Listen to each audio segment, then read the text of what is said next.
Hello and welcome to Woodbridge, the best town around. My name is John McCormick. I'm the mayor of this great town.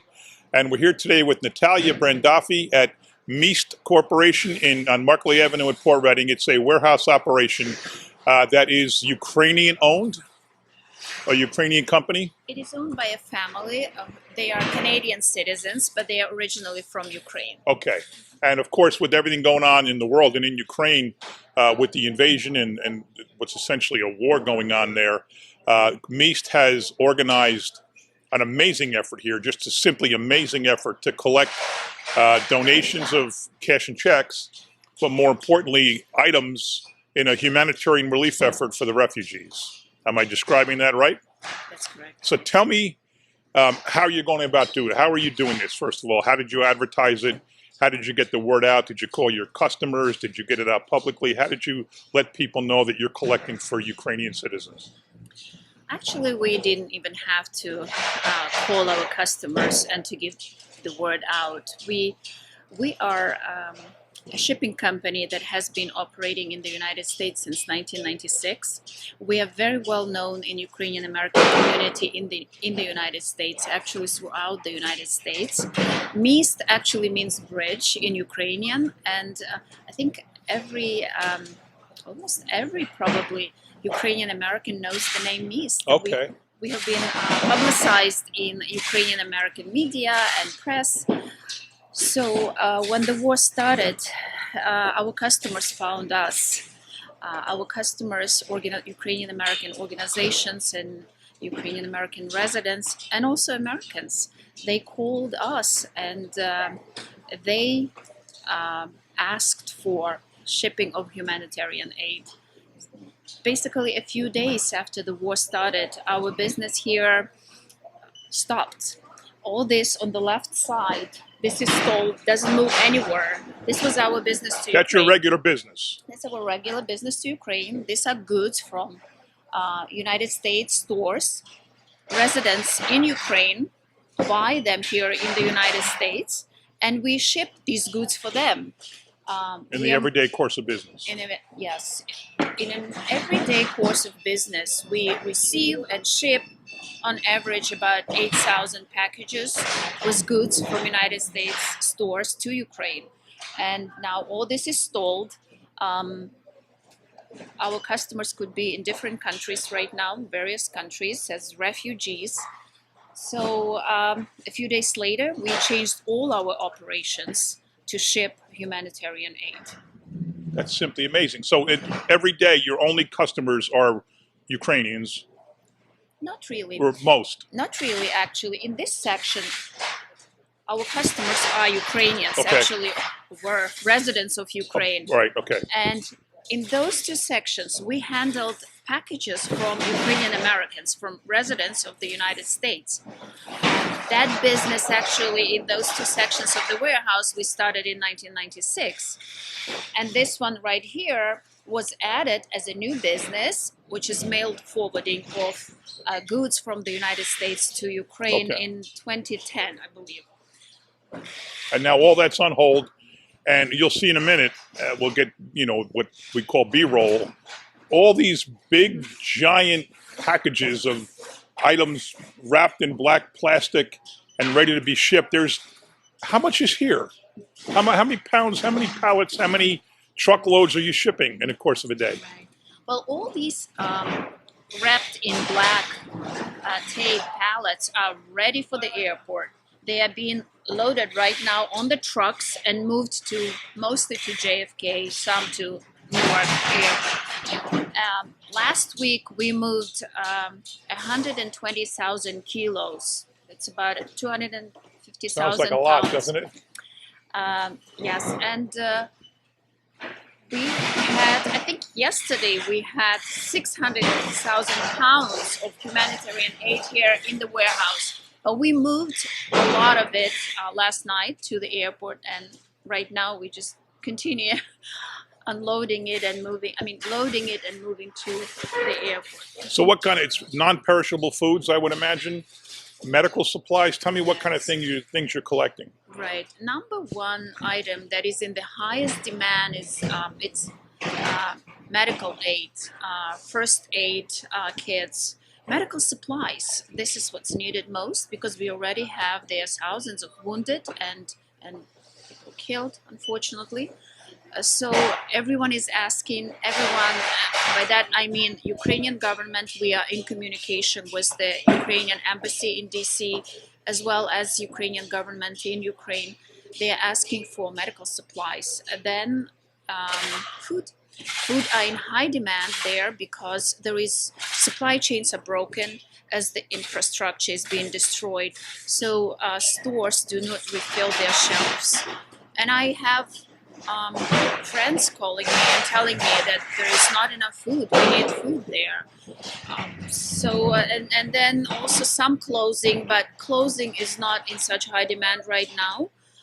But as medical supplies. How many employees do you have here at this Port Reading facility? I had 108 employees before the war.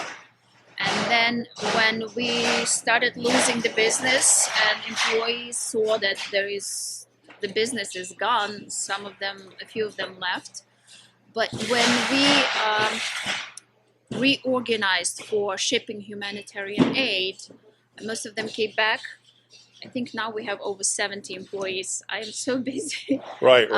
With some high-level operations on a high level that I would have to check the That's data. okay. I don't need an exact number. How many employees do you have over in Ukraine?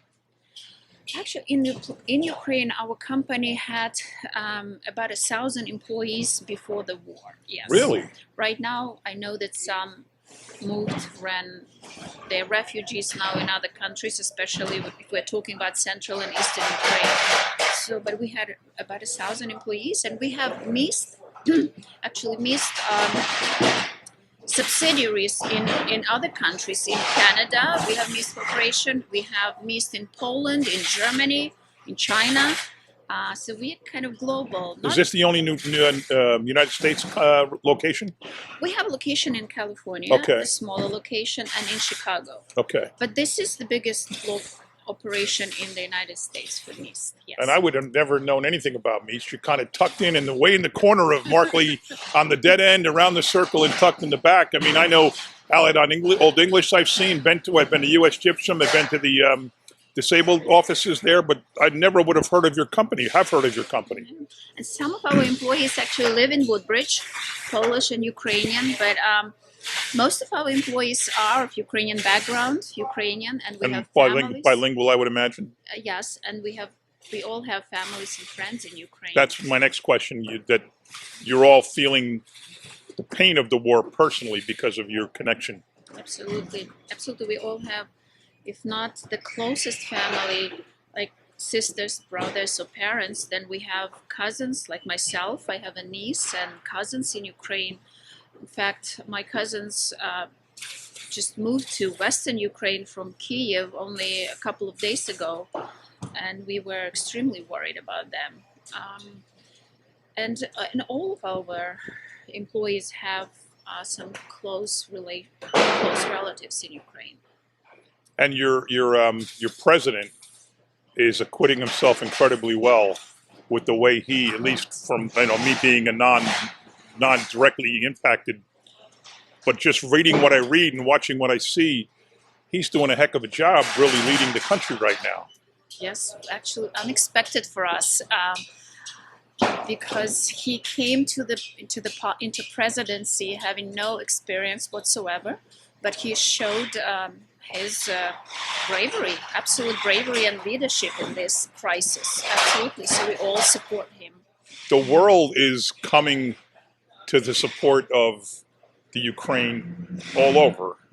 Countries all over the world, in all continents, all corners of the world, are coming to the aid of Ukraine. Absolutely. We feel this. We are right here, actually, we are in the center of this outpouring of support from Americans as well. In fact, I had a phone call one day from, it was an email first and then a phone call from an American in Boston who said he wanted to send lunch for all our employees. Oh, wow. And he did deliver lunch for all of us. From Boston, or did he order it here? At Woodbridge. Okay, he ordered, that's good. Buy local. Yes, buy local. And then he sent a check also for $70,000 to cover some of the transport cost, yes. So a lot of the work you're doing right now, the company is not necessarily getting reimbursed for. No, that's So this is at your cost. The company's really coming out of pocket for a lot of expenses to get this done. It's not like anybody's paying you for it. no, we kind of depleted our funds. We have accepted some donations without funds to have to ship them, or the organizations that dropped their aid here, and we allowed them to drop. They didn't pay for transport because they said they don't have funds for transport. But these were medical supplies that are so much needed in Critical, Ukraine okay. right now. So we couldn't refuse. So we partnered with a few nonprofit organizations in the United States. These are Ukrainian American nonprofit, and they helped us a lot. But these are not enough to cover all these costs. We need about $500,000 to ship these 100,000 kilos by air weekly.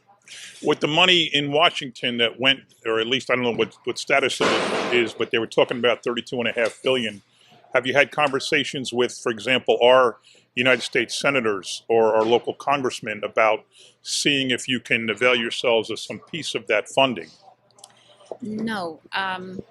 Actually, I had a phone call from the office of Governor Murphy. Okay. Still have to follow up. They asked if we need any assistance, and I did mention that the funds or donated cargo capacity, air cargo capacity, this is what we need right now. If not funds, then just our donated air cargo capacity. Also, I had a phone call from the deputy of the director of the Port Authority today, Okay. and they promised to decide how they can assist us. So I'm hoping that these people will assist us somehow. But right now, this is just we are in conversation. Well, we should help you because, I mean, we have direct lines to Senator Booker, Senator Menendez, to Congressman Pallone, to Governor Murphy, and actually we have people on the Port Authority that we know well. So we're happy to put that all in play and make the contacts for you. We'll talk after we're done with the interview, but we're happy to help you with that. We have a lot of contacts, being a large local government, and we just know everybody. So we're happy to help with that. So now if you're just a person watching this, are you looking for small donations or you want to leave that to the other organizations and then you get something from them? No, we recently partnered with this nonprofit organization called Razom, and they designated an account for us where people can make small donations. Okay. And small donations are absolutely welcome as well. But we are looking for funds just to cover the transport from bigger donors, hopefully, and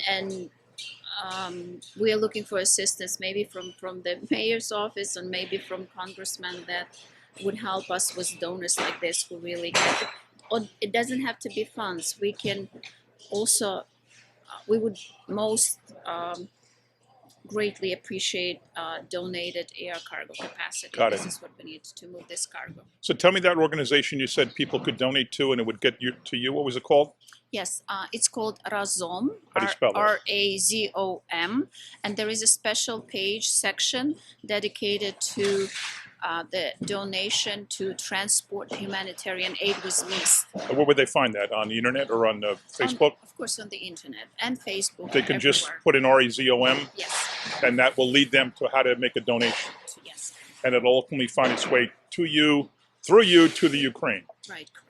Okay, and in the meantime, we can certainly check with all these other government officials who can potentially be of help. But this sounds like this is where it's all happening. This is the center of the United States effort to help citizens and residents and refugees in the Ukraine. This is all happening right here. That's correct. And New Jersey has, I think this is the state that has the third largest I've heard that. Ukrainian community. Yeah, I've heard that. Yes, and there are.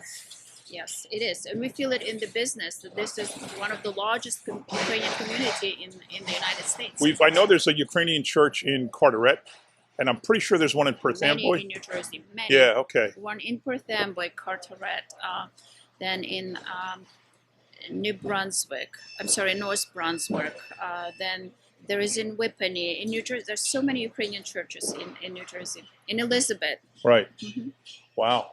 Well, listen, you are tremendous with the effort you're putting forward here. I admire everything, and I want to congratulate you. I'm proud that you're a resident of Woodbridge. I'm proud that you're married to our cameraman here, Emil Brandafi. I didn't say that in the very beginning, but when we talked about this and we said, what can we do? And somehow we found out that Natalia was working for this company that's doing all this work. I said, we got to get out there and we've got to talk to you and we've got to put you on TV and got to tell people how they can help. So for now, you can Google RAZOM through the internet, through, maybe we'll put it on our website.